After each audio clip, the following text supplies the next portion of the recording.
It's another beautiful Sunday afternoon. The program is Rubbin Minds. My name is Isabella Adediji. So glad you tuned in. Now, today's conversation starts off with a conversation a lot of us have had, whether it's in our personal lives, at work, when we think about just how challenging it is to live in Nigeria, whether it's the price of dollar that causes it, or it's the fact that things are just increasing. That's the price of goods and services. We're talking about inflation. And I'm sure you've had this conversation with somebody saying, wait a minute, I've gone to the market today and last week I was able to spend more of my money. So, I mean, it's something that affects every single one of us. In fact, the National Bureau of Statistics, NBS, says Nigeria's inflation rate increased to 17.71% on year-on-year basis in May. So there's inflation. The money that we have doesn't get us as much as it used to get us. In fact, if you go on Twitter, you have people tweeting saying that the value of their monies in 2015 is about half. So if you are a millionaire in 2015 and you have $1 million in your account in 2022, you're not a millionaire.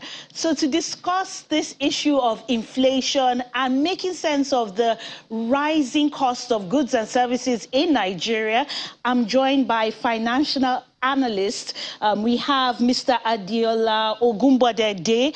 Adiola, welcome to Rubbin Minds. Thank you so much. Welcome, everybody. Thank you. So tell me, have you been affected by inflation in any way? Sure, in very many ways.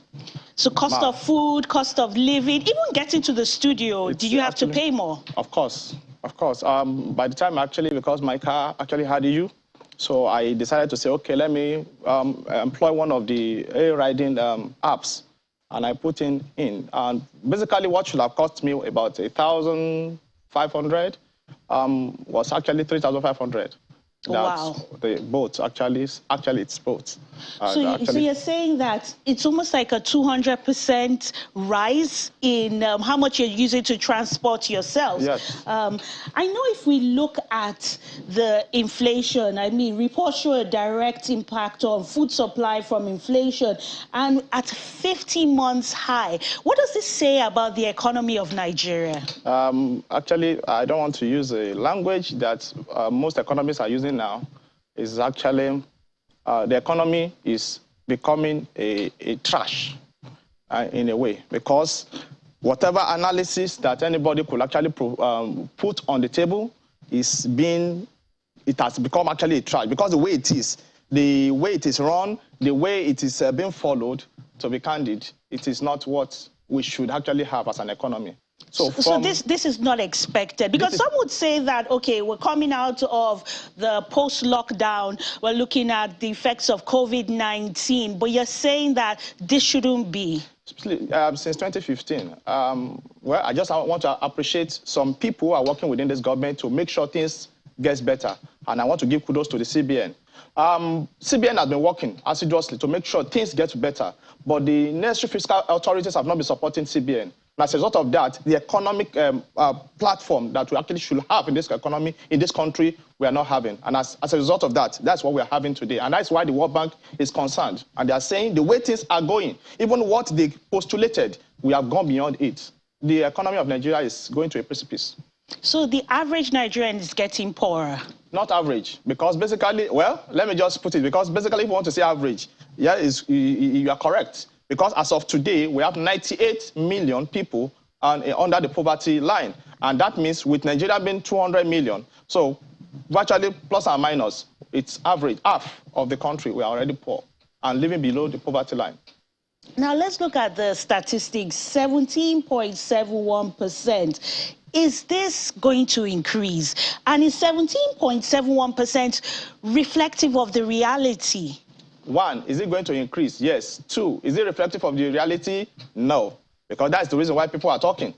Looking at the whole analysis and balance, we look at things. We buy things from the market. We buy things even in supermarkets. We buy things even from the farm.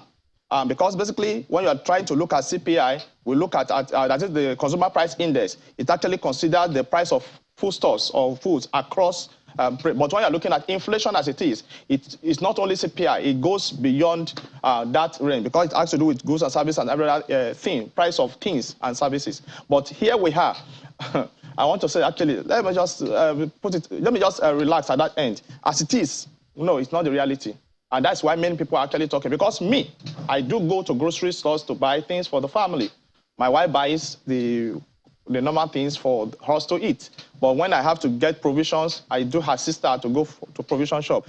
Most times, things I used to buy, because I was telling the lady by the counter the other time, I think 2 days or 3 days ago, I said things I used to buy at this certain amount, my bags will be full.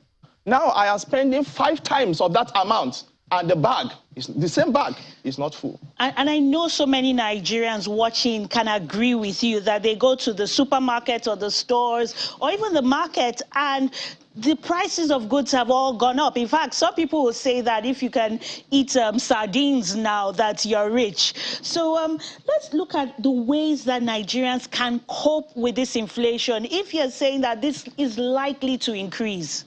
Basically, as it is, I will say that how do we cope with it? Already we are coping with it. And that's why some of us are still living. Because in some other countries, if things have gone this way, they will have gone out to protest, to call on government. Even there was even a time in this country when we were trying to talk about austerity measure, to be able to see how we can so one way or the other was surviving. We are already surviving because basically transport fare, everything has gone up, but we still find a way to run. I guess the popular musician said, suffering and smiling. We do have another financial analyst joining us virtually, Dotu Mabinori. Can you hear me? Yeah, I can hear you perfectly well. Okay, so we'd like to have you weigh in on inflation. Do you agree that it shouldn't be as it is? And if yes, why do we keep seeing this? I think, as we all know, the last inflation published by Nigerian Bureau of Statistics is 17.71%. So it's not just that figure alone that's our problem here. The major problem is addition of inflation and unemployment. Unemployment, as we also have, stands at 33.3%. By the time you add the two of them together, you have something around 51.04%. That is where the problem lies. And by the time addition of inflation and unemployment gives what they call mystery index in economics. So it means that about half of Nigerian population is miserable. And that's to corroborate what Mr. Adiola in the studio said the other time, that about 98 million Nigerians are below the poverty line. Being below poverty line means you are unable to spend up to $2 a day. You are spending below, or you are surviving below $2 a day. And you having that simply means that you are suffering what they call abject poverty. So by the time you add inflation and unemployment together, you have 51.04%, which means more than half of Nigerians are miserable. So that's why you see people on the road fighting because their car is bad, because everybody has a good. And when you say Nigerians are miserable, just like I posed the question, how are Nigerians coping? What coping mechanisms are there? Or should we be expecting from the government if we're looking at the twin problems of inflation and unemployment?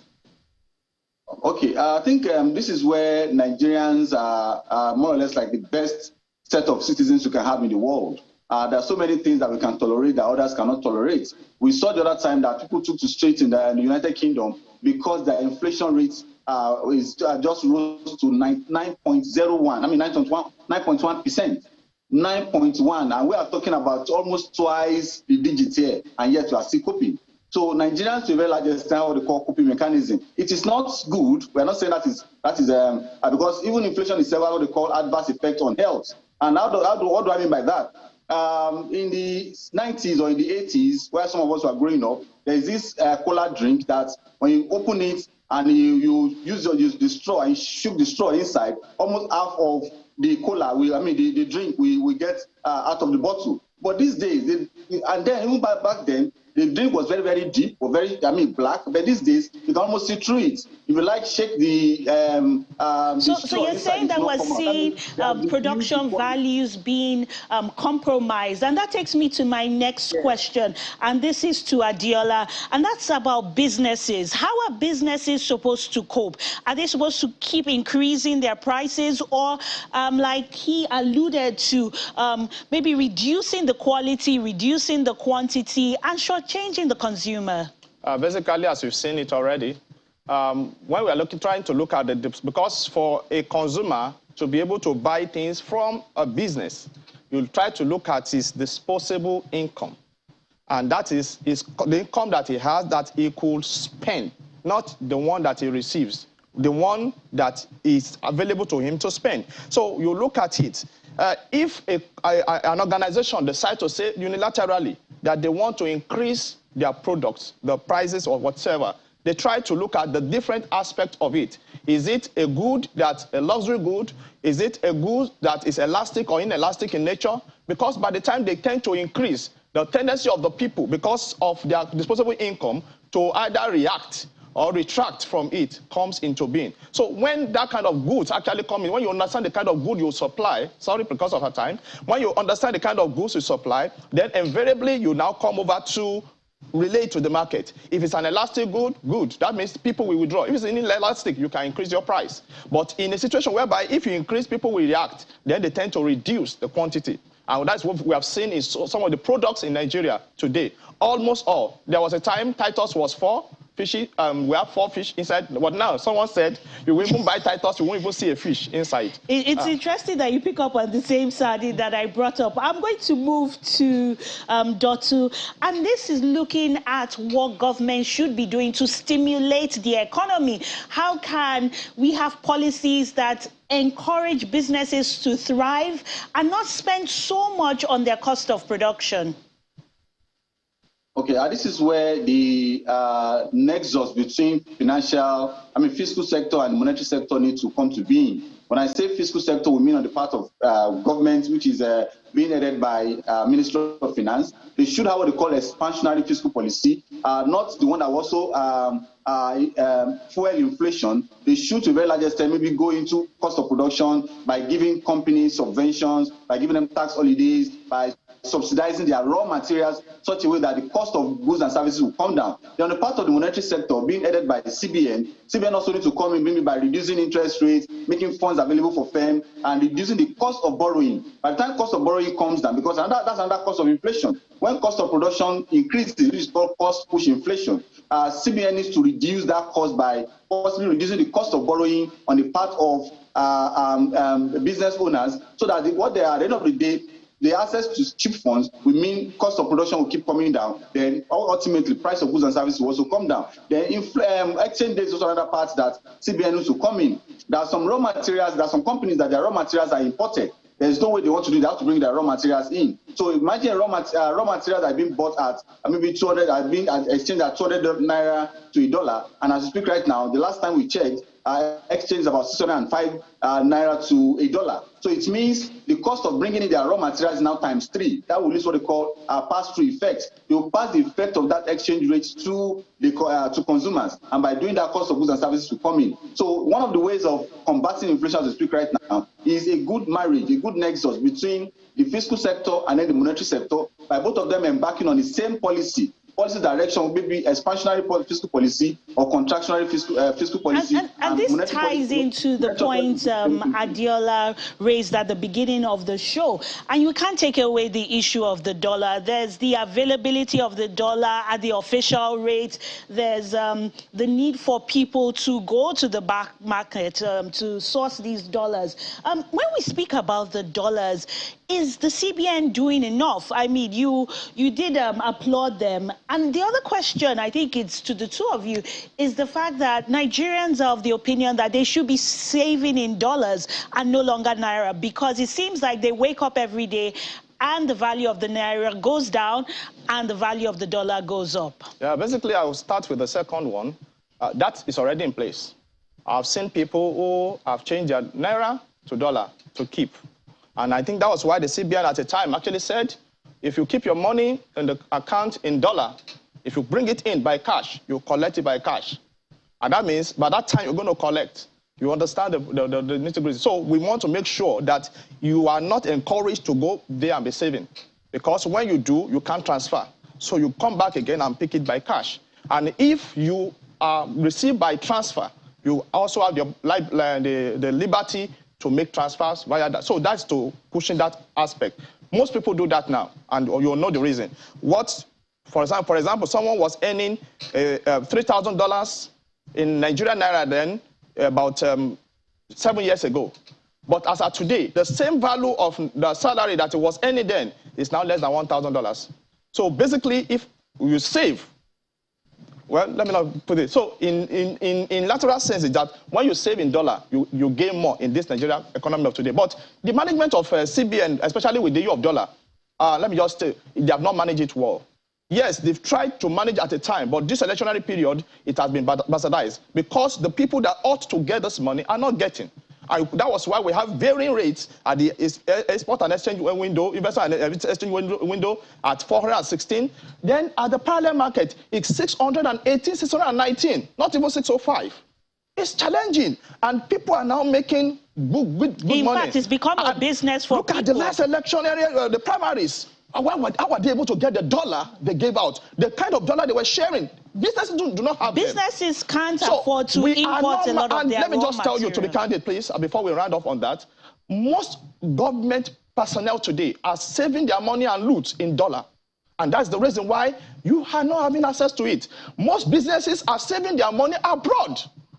We can actually look into that. They will collect money from here, buy things abroad. By the time those people are to pay, maybe after they have sent their goods, they're supposed to repatriate this money, which CBN is fighting every day, but they will keep the money over there. So, and CBN at its own time is not encouraging this. They fight them, but the fiscal authority, they are not doing much. And that is the reason why the issue of nexus between those two sections, the fiscal and the monetary, should work together to make sure that things that goes out that needs to come in comes in, and we have ample way of managing the ones that are in the country. With that, this economy will get back and we'll get moving. Dr., can you weigh in on that with the issue of dollars, people saving their money in dollars, and money just going out of the country, and the people who need it can't get access? One of the determinants of a country's exchange rate value is the forces of demand and supply. The demand for the foreign currency and then the demand for and the supply of it. As we have seen now, there's what we call natural expectation in economics also. A case where people are expecting that this should go in this direction, which is otherwise called the sentiment. The sentiment of Nigerians these days now is about saving dollar, because you know that to a very large extent the money will remain stable. So imagine if I save $1,000 maybe about 5 years ago, maybe when they said it was about 300. So to the same $1,000, if I go there now to collect it, now that the exchange rate is over 600 naira, I'll be collecting over 600,000 naira. I have not added anything. I've not done any productive activity with it. I only kept $1,000 5 years ago. Now the same $1,000, which was 300,000 naira then. Now $1,000 is now worth $600,000. So for me, as a consumer or as a citizen, I've been encouraged to save more. So by saving more, it means I'm to save more in dollar. I am putting pressure on the demand for dollar, and that also means that the price we keep getting will keep worsening. That's why one of the measures that CBN has put in place is that if you put in cash in terms of dollar, you could get cash out also. But whichever way they look at it, for the depositors, it's still a win-win situation for them, because when they get it out in dollar, fine, dollar is not a legal tender in Nigeria here, but they will still go to Abuja and then exchange into a large sum of money, then take it back into account. So whichever way you look at it, the CBN or the Nigeria as an economy is losing. So CBN needs to come out. Nigeria as an economy is losing. Sorry to have to cut you in there. We're running out of time. It's been a pleasure having you, Dotu Mabinori, financial analyst, and also Adiola Ogunbodede here on Rubbin Minds. Yes, a lot to think about. Please join us again as the program returns after this break.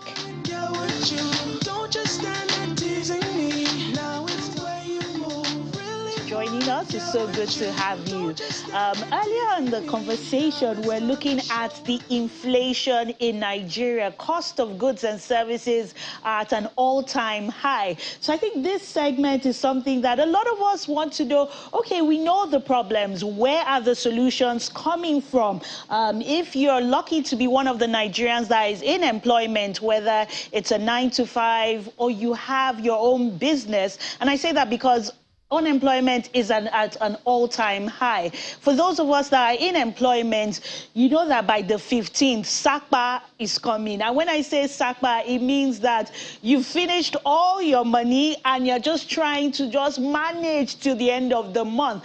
A few of us are able to stretch that naira very well to the end of the month, but a lot of people complain, especially the 9-to-5ers, by the 15th, the whole money is gone. In fact, some people believe that they're just living from hand to mouth as the naira continues to fall and lose value. So we're looking at savings, looking at having multiple hustles, or what can we really do to ensure that we're financially disciplined? And to answer a lot of these questions, I have the pleasure of welcoming Dr. Alexander Nwuba, Chairman, Nelike Capital Limited. Welcome to Rubbin Minds. Thank you for having me on the show. So you are aware of SAPA, right? Yes, certainly. Yes. And why do you think that continues to happen here in Nigeria? Well, let's start with, you said 15th. 15th is quite fast. Some people have run out of money on the 5th. Many people are really underpaid if you look at the relative cost of money and inflation as well. So what happens is many people have actually borrowed the previous month, particularly for females. They buy clothes on credit, they buy makeup on credit, they buy all kinds of things on credit. And so as soon as the paycheck comes in, they have to pay those loans. And so there's very little left. A general credit rule is that you have to segregate your funds if you can earn enough.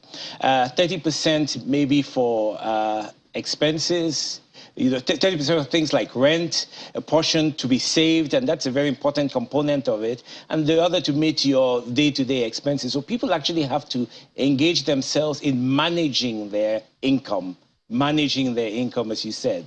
So when you say managing, are you saying that the money is not enough and yet people need to save, or do they mean to reduce some of the things? I mean, food is more expensive now. Absolutely. Transport is more expensive. So we're not even talking about the clothes and the makeup. We're talking about the basic necessities. Right, yes. So how does the average Nigerian manage that? Well, there's several components of that. One is you have to actually increase your income. In many economies of the world that we admire, people actually do two jobs. One job in the morning, one job at night, basically to make ends meet. Couples, husband and wife, are working, and so that's doubling their income. So if they have two jobs each, that's 4 jobs generating their income. Unfortunately, in this economy, the day seems to close at 6 on most jobs, unless you're a bartender or working in one of these night establishments. But a lot of businesses run 24 hours a day.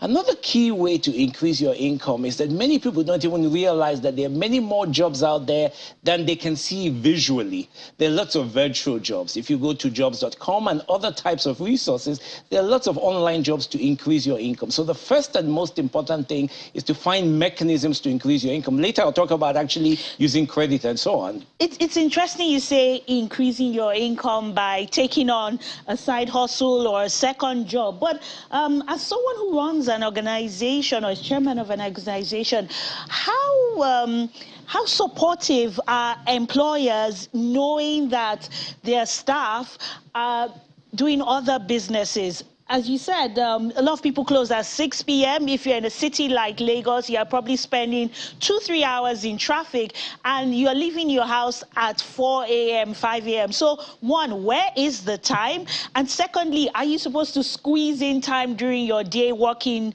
for your day job to try and do this virtual job? No, the fact remains that when somebody pays you to work from 9 o'clock to 5, they expect maximum output in that job. You have to remember that the nature of business is capitalist, to make as much. So employers are trying to extract as much from their employees as possible. But we have generally a problem in this economy where productivity by itself is extremely low. walk into a fast food restaurant and see the number of employees there. You walk into the place, for example, and you see 16 people serving you, and you wonder how they can actually perform that service in the chaos that appears to exist there. Whereas if you were in the US, for example, that same location would have 5 or 6 employees. And that's really, I looked at that and I said, why? And it came back that we have what is called a lack of productivity in the workplace. And so you need 16 people to do the job of 4. And when you watch those 16, I'm sure you've been to a fast food restaurant, you stand in line and the people look like there's nobody there. They're not trying to move the line as quickly as possible. So that productivity is a problem in itself. The whole idea of the economy is the productivity. The concept of gross domestic product is the product of all of the work we do as citizens. And so there's a problem. So your employer really cannot ask you to increase your income by taking time from the work he's paying you at. You've got to find a way to manage. That's why I spoke mainly of online jobs as opposed to one job a day and another. You do need to sleep to be productive. When you speak about productivity, if someone has spent 3 hours in traffic getting there and another 3 hours getting home, I'm not sure they'll have the strength and be as productive for this virtual job. And the issue of productivity, who is to blame? Is it the staff, or is it the fact that the employer is not putting enough things in place, whether it's training or structures or a mechanism to monitor productivity? When I speak about money, one of the first things I say is, you know, some people work in Lagos and then they want to live in Ogun State, for example. And so did you factor in your expense profile the cost of transportation as a component of your cost of living? So you want a cheap house somewhere at the extreme part of the state, and so you spend 5 to 6 hours driving to work, and that's if you have a car. How many people have cars? And we don't have an effective mass transportation system to support. And that's the kind of support we really need to be talking about, how the social supports exist as opposed to employers supporting the employees to do alternative jobs. Yes. Housing, because a lot of people in Lagos, for example, live on the mainland or live in Ogun State, right, and they work on the island. Now, we know the price of property on the island is very high and correct, out of the reach of these people. So are you expecting government to provide housing for people who work in private institutions? Well, you see, the function of government is to provide for all citizens, whether they are public employees or private employees. And so we look at the housing gap of Nigeria, over 80 million unit deficit. Rents are high. Rents are annual, not even monthly, you know, and there's legislation in place to say rents be monthly so that it's more manageable. I did a piece today that said, you know, if you have to pay, you see, one of the problems we talk about, you started with this, is people want to pay their rent, that annual rent, and then it's a month to the rent payment or a week to the rent payment, and they start to scramble for the money rather than saving, you know, putting away, like I said today, 1,000 naira a day, 500 naira a day, 300 naira a day. But it is the function of government, whether you work for the government or not, to provide housing, to provide policies that make housing available, to sanction landlords that collect rent annually as opposed to monthly. If rents were monthly, a lot more people would be able to afford some of the places they need to live in. And then when you talk about living far from work, the fact is that I didn't say everybody should live in Victoria Island. There are places on the mainland that are more affordable, but they're a little bit pricier than these far away places. So it's important for you, when working on your finances, to ask yourself, what is my transportation cost as opposed to what I'm saving by going this far, but I'm paying a lot more in transportation costs. You've got to balance the numbers. People really have to understand personal finance. And when you speak about personal finance, you said 1,000 naira, 300 naira, 500 naira. We know that fingers are not equal. Same with wages and salaries. So in terms of percentages, how much should we be saving or aspiring to save, considering that inflation is on the increase and we still have to deal with yearly payments? Some people still pay 2 years, maybe not for the rent, but for the agency and agreement. So what can we be doing in terms of savings? Well, the reality is that most Nigerians cannot save. More than half of all Nigerians cannot save. So when we talk about saving, we're talking about the middle class option, which is a very small base of the population. And these individuals actually have to think about their personal finance and getting themselves organized to meet their eventualities, these things that come up instantly in unexpected ways.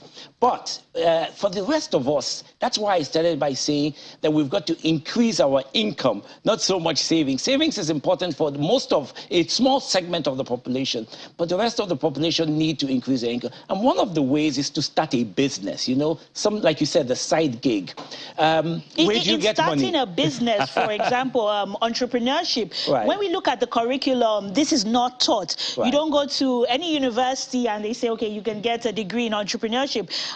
What should the government be doing to ensure that people have that entrepreneurial mindset and don't go through the education system looking for that white-collar job alone? Well, you know, the idea of university has changed. In the past, we looked at these brick-and-mortar institutions, and based on the premiums we were willing to pay, we assumed we got a better quality education. If you want to learn about entrepreneurship, it's easy. Go online. There are online courses that are free that teach you how to become an entrepreneur. Don't jump into business thinking that business can be done simply by doing it. There's so many components to business that one would not understand. So the university has moved out of those brick-and-mortar spaces that we are familiar with, and they're virtually online. You can learn anything you want to learn online, how to start a business, how to manage a business, because getting into business requires you to understand how to manage a business. It requires understanding how to manage inventory, how to manage admin, to control expenses, etc. So learning, the option for learning has significantly increased. People have to do some work. So let's say I do this training, and incidentally, I'm an entrepreneur, and I've done quite a number of trainings, but the issue still remains access to funding. Correct. And the traditional institutions want to have nothing to do with me because I don't have 40 years of tax, I don't have landed property to present. So why should they invest in my business when there are established businesses that they are begging to take their loans? Correct. And most of us have seen recently that banks have become more aggressive in consumer lending to individuals that qualify. So the key is to actually qualify. Credit is such an important part of human survival. The rest of the world we look at, the West, for example, most people live off of credit, including their consumer items. So one must learn to build their credit. Today, you can go online and borrow money from many institutions, but that money should not be used for consumption, for buying chicken and moi moi and stuff like that. It should be used to start a small business, even if the interest rate is high. They say the annualized interest rate is 40%. That sounds like a tremendous amount, but that's actually 3.5% on average per month. So if you're selling something with a turnover and you have a profit of 5 or 10 or 15%, you can actually pay back those loans. But the key is to pay back so that you can borrow more. Many of us think of credit as a gift, you know, one of those things you have access to, you jump on it and you don't have to pay, and then you've made up with their money. It's your piece of the national cake. That's the important thing to do. Take care of yourself. Government is not thinking about you on an individualized level because government has not functioned the way government ought to function. Government is supposed to start from the local to the state to the federal, but we're all looking to the federal, and the federal has very, very poor ability to see what is happening in small communities. So let's say I have a side hustle or a second job, I have my 9-to-5 job, but because of inflation, I find that I'm making more money, but I'm spending more money, so I'm unable to save. Now, what else can I be doing in terms of financial practice to ensure that I have more money? Earlier on the program, we found out that a lot of Nigerians are finding ways to change money in dollars and save and get it out of the country. Is that what we should be looking at? No, I don't think getting it out of the country. You see, I get a lot of people that say to me, you saved my life a few years ago because I said, take your savings out of Naira, put it in your DOM account, even if it's not earning interest. The exchange rate, the way it's been going, is making you more money than any interest any bank would have paid you. So it's a good idea if you have savings to put it in dollars and keep it at your bank. It doesn't have to leave the country. It can stay in your DOM account. Banks are not very aggressive at taking deductions from money you have in your savings account. But back to the most important practice. The truth of life is that every individual, as your wages go up, we tend to improve on our lifestyle. We buy more items. We buy more luxurious items. We buy better watches, better shoes. We buy a car. We do all kinds of things. The most important thing is financial discipline. You don't need a lot of the stuff that you actually buy. So what about keeping up with the Joneses? I mean, we live in a social media age where the way you post pictures, maybe the car, your house, even determines the kind of deals that come your way, the way you're perceived. You see, the only thing you have to be perceived right is a nice clean pair of shoes, a clean shirt for a man, and trousers, and for a lady to dress nicely and decently. Not to follow those people that go to shopping malls, go to the dressing room, wear clothes, take pictures, put them on Instagram, and tell you that they're living the high life. I know lots of people that come to my home or many places, and they spend most of the time taking pictures for their Instagram page or for TikTok and all of that. And if you follow these people, it's just a one-way path to poverty, you know? So we've got to be realistic. Finance requires being realistic. The same way you don't jump on these quick money-making multiple rewarding. I have a friend who called me and he said, you know, I'm very sad. And I said, why are you sad? He said, because he lost all his money. How did you lose your money? Well, I had school fees coming up. I had rent coming up. I had burial that I had to fund. So I took all of my savings and put into one of these things like that Ponzi scheme, essentially. Hoping to make a good return so I can meet all these expenses. All their bills. And his wife, and I laughed and I said, but you know, you're in the finance game. How could you fall for that? He says, but I have all these challenges. That's really, when you're under pressure, is the time to actually step back and ask yourself. And I think a lot of Nigerians are under pressure. Absolutely. And now is a good time to step back and stop following the fake lives that we see on Instagram. Absolutely. And really practice financial discipline. It's okay to have, he said, that clean pair of shoes, a nice dress, and it's okay not to have all the things that the Joneses have. The Joneses don't even have them, They don't even have them. So there you have it. The chairman of Nelike Capital Limited, Dr. Alexander Nwuba. Thank you for being my guest on Rubbin Minds. The show continues very shortly, so stay with us. Thank you very much. You're still tuned in to Rubbin Minds. And now you'll agree with me that with the advent of technology, social media in particular, there are certain topics that are no longer out of bounds. Now we're saying it, as we say in local parlors, with our full chest. There are topics that are being discussed every time. And one of such topics is the issue of mental health.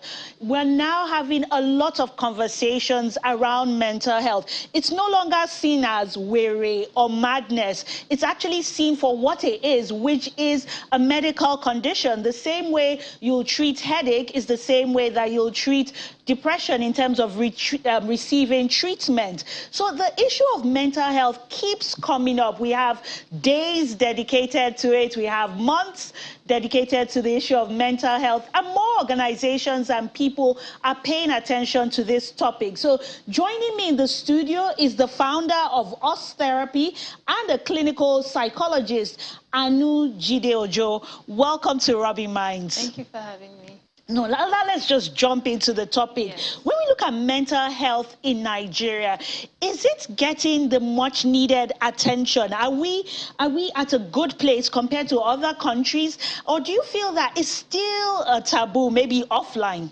I think we're making progress, but mostly online.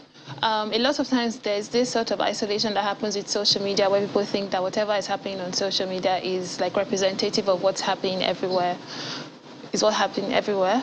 But until the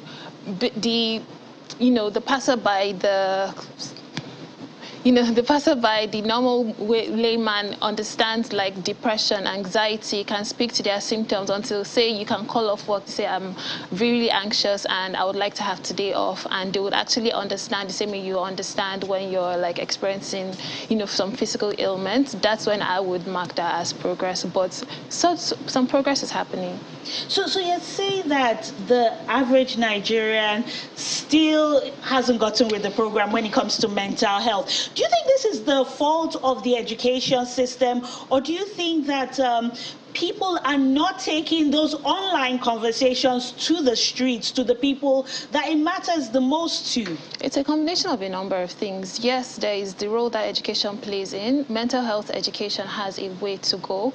A lot of time the conversation is happening in English when, what is depression in Yoruba, what is depression in Urobo, what is depression in, the 250 languages that we speak. That is what access means, when the person that can't speak English to a huge extent still understands what they're saying and they can communicate their symptoms. There's also the part where systemic issues play into mental health, not just, you're not just depressed, there are symptoms that contribute to it. And when those, systemic issues happen, until they are solved, mental health issues can't really be solved, because someone that is poor, you can suggest therapy from today till tomorrow, but the issue of poverty is still there. So that sort of hinders their progress in many ways. It's interesting you bring up the conversation on access and affordability. Yes. It's one thing to have this therapy there, but how affordable is it? And how can we make it more accessible? Just like the conversation to ensure that more people are able to get the help that they require. I think when you think about accessibility, it goes beyond private practitioners. There are neuropsychiatric hospitals that offer therapy sessions at 5,000 naira per session to 15,000 naira per session, and they're highly qualified psychologists and psychiatrists. And there are also non-governmental organizations that offer community mental health services like STARE, the Initiative for Equal Rights, and a bunch of other people that have qualified psychologists on board, and they're ready to take in clients, on the go. So yes, there's still the problem of accessibility, but there are people actively trying to solve this problem. And we should go beyond seeing therapy as just a thing for private practitioners and thinking about therapy as, it's so expensive. There are neuropsychiatric hospitals that do a fantastic job. It's interesting you say that, government hospitals, when we think about mental health, at least in Lagos, we think about Yaba Left, we think about Aro, outside Lagos, and the reputation around these medical institutions leaves a lot to be desired. People don't want to see themselves going to those places or hear that they are associated with these institutions. What can be done to encourage people to own it and to seek help at these institutions where the price is not as high compared to the private institutions? I think we can normalize talking about our experiences in mental health. We can just slip it into our daily conversations. Also, we can go about it the same way the government went about AIDS education, having media shows, TV drama, novels, different sort of stories being told about AIDS, normalizing these stories and making sure that this is not a death sentence. So they can say that depression, schizophrenia, borderline personality disorder, these things that people see and they mock and say weary or whatever. When they see that, okay, these are the symptoms behind schizophrenia, this is why, these are the drugs that you would use, they will be able to normalize those people's experiences and empathize with them and humanize it. So that gap between what that person is experiencing and what you're seeing is bridged. So I think we can go about it the same way we went about the AIDS epidemic. So that's on the part of the government in normalizing these conversations and putting it out there in the media and the schools. But now let's talk about the individual units. Let's talk about the family. A lot of times when there are cases of mental health within a family, it's hush-hush. People don't want it to go out. And there's also the issue of the religious institutions. What role can they play in ensuring that, this medical challenge gets the same kind of attention, like you said, as AIDS or any of these other diseases? I think a lot of times with the religious institutions, we say it as either or. When they say, oh, would you like to go to therapy? They say it as you questioning their faith. So you can approach it and empathize with them hey, I get what you're trying to say. Your belief is giving you hope and there's something there. But how about we collaborate with you and your pastor so that while your pastor is going hard for you on the spiritual realm, we are here physically and mentally collaborating with you on your mental health journey. So there can be that collaboration with pastors, ministers, and people that already have their ear. It's not against them, it's a collaboration with them. So I think that's a way to go with that. And then what about the families? How do we get families to speak up, to okay to say, yes, this person is going through this challenge. This is to stand by the person and not be ashamed or keep it hush-hush? With families, we may have to play the long-term game. For example, if the mom is open to like going to the therapist or to the psychiatrist, the father may not be. So we have to speak to the person that has the father's ear. It might be the head of the family, the external family. It could be the pastor or the imam or the imam, whoever is their religious leader. It's going to be a collaboration with people that already have their ear, because when we go by ourselves, they may already be defensive. But if we go when we go to the spaces that they already occupy, we already have their ear, and we can like listen to them first of all before proposing our solution.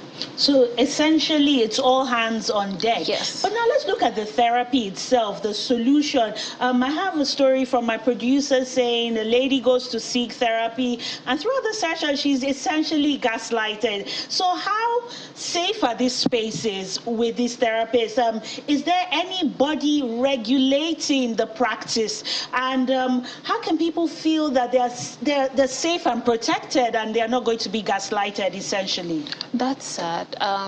Yes, there is a body. There's the Nigerian Association of Clinical Psychologists, and there's also the Nigerian Medical Association for Psychiatrists. And with finding a medical practitioner or a psychology or a psychologist, sometimes you may need to like shop for therapists that have the same values with you. I have consultation sessions where clients come in and say, I hope you're not going to come in and preach, asking if it's going to be a faith-based session. And I go, no, it's not going to be a faith-based session. These are my values. These are some of the things you can call me out on. These are some of the, like, you're guaranteed 100% confidentiality and things like that. So yes, therapy is a way, but we have therapists that have, we need to call it into check. So in that situation, for the sake of, your friend, she would have to like leave that therapist and find someone else that is more collaborative with her, willing to listen to her and prioritizes her needs. Yeah. And when we talk about medical issues or challenges, we look at preventive measures. So in the case of mental health, are there preventive measures to ensure that less people fall into depression or schizophrenia or any of these mental health challenges? Yes, there are a number. On a systemic level, it's things like food, clothes, shelter, access to education, things like that. On an individual level, there's daily exercise, there's having a proper sleep routine, there is journaling, taking walks, learning healthy coping mechanisms to deal with uncomfortable emotions like anger, jealousy, heaviness, because we live in Lagos, that is the second most stressful city in the world. So how do you navigate having a tough day? So learning all of these skills would help prevent, the long-term impact. Well, they say prevention is better than cure. Thank you so much, Anu Jide-Ojo, the founder of Us Therapy and a clinical psychologist, for joining us on Rubbin Minds. A lot to think about, a lot of very practical tips for us to practice in our everyday lives. My name is Isabella Adediji. It's been my pleasure hosting Rubbin Minds. Ebuka Obiuchendu returns next week with yet another episode of Rubbin Minds. Do have a good afternoon. Don't just stand there teasing me. Now it's time to show